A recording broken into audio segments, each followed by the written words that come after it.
The man in charge of rallying the troops, Majority Whip Tom Emmer. Congressman from Minnesota. Good to see you, Congressman. Good morning. Good to be with you, Joe. So we know how narrow the margin is in the House. A lot of people say it can't be done, but I don't know. What as the whip, what can you tell us? Well, House Republicans under Kevin McCarthy, Joe, are not going to let this country default on its responsibilities. McCarthy has been trying to get the president, Joe Biden, to negotiate on a debt ceiling deal since the beginning of this Congress. And he's been told at least a couple of times by the president that he's willing to negotiate, but there's been absolutely no movement. So House Republicans are going to do what we've been doing since the beginning of this Congress. We're going to lead. We're going to pass a debt ceiling proposal off the House floor and send it over to the Senate, and we'll hopefully either get that passed into law, or the president and this administration will finally want to talk about it. We talked about it earlier on the show, and a lot of people are still worried about certain. I mean, we know the Democratic caucus. We know what's going to happen on that side of things, but people are worried about the GOP caucus. And you send it over to the Senate. Let's say some things change. Let's say that, and this is the best case scenario if you're able to pass it, if the Republicans are able to pass it. But when it comes back, let's say Speaker McCarthy accepts something without the backing of the far right of his party, and it brings in a couple of these problem solver types that in the Democratic Party. Can he stay Speaker if that happens? Well, first off, Joe, this proposal was a bottom-up proposal. It's not one side of the conference or other. This came from every single member of our conference. If you look at the proposal, it starts with going back to pre-pandemic spending levels, FY22 baseline, and build from there with a 1% cap over the next 10 years. That's actually a Joe Manchin idea.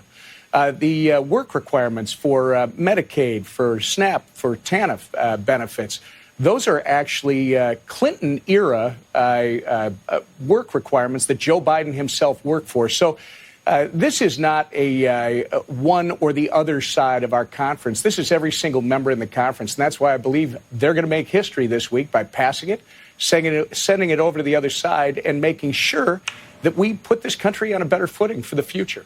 What would be palatable if the things change in the Senate? Obviously, the Democrats control the Senate. What kind of compromises do you see here so that Judd Gregg was just on, former Senator Governor Judd Gregg? He's very worried this time that we actually don't get this done in terms of the debt limit, and it's something, obviously, we don't want that to happen. No one's ever seen what would happen if we got to that point.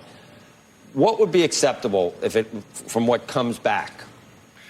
What's acceptable right now, Joe, is exactly what Republicans are going to pass. Not just that pre-pandemic level of spending with 1% caps will save about $3.39 trillion. But the REINS Act, for instance, that has been scored as a potential savings of $600 billion or more. I think it will be more. This is the law that would require any government agency that's enacting a rule that's going to have $100 million or more impact on our economy, that would have to be approved by Congress.